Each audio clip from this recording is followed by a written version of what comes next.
বেহায়া, বেপর্দা, বেশরম নারীর হাসি, ওইটা খোদার কসম হাসি না। তুমি ল্যাবে পাঠাও, রিপোর্টে ফরমালিন আসবে, ফরমালিন। ধোঁকা, ধোঁকা, ধোঁকা দিচ্ছে তোমাকে, প্রতারিত করছে। আল্লাহ আমার নওজোয়ানদেরকে মাফ করে দেন। যুবক ভাই, ফিরতেই হবে, হয় বুঝে।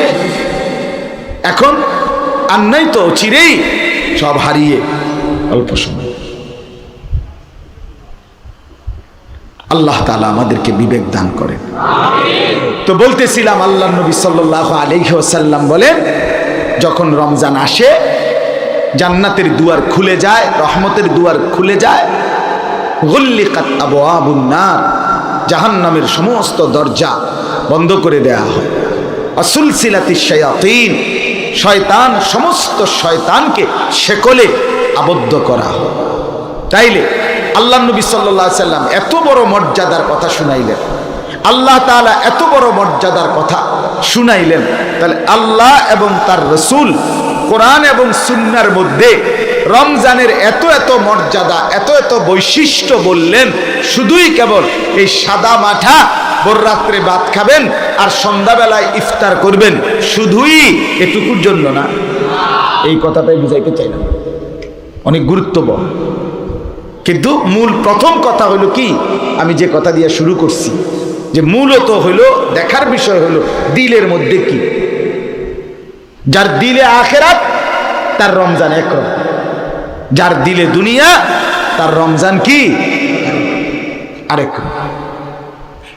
আরেক। যে নারীর দিলে দুনিয়া, সে যদিও ভোর রাত্রে ভাত খাইছে, সন্ধ্যায় ইফতার করবে, কিন্তু তার কলিজার ভিতরে যেহেতু দুনিয়া, এই জন্য তার রমজান হলো ঈদের একদিনের প্রস্তুতির জন্য 30 দিন।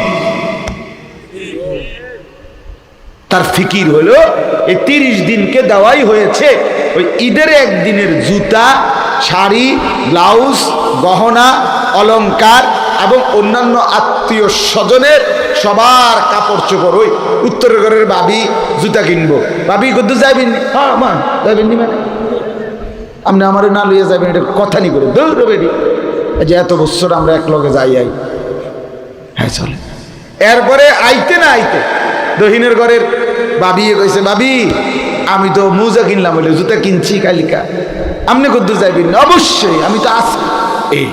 এই বেটির জিন্দেগির এই 30টা দিন, আহা, রমজানের এক বরকতময়।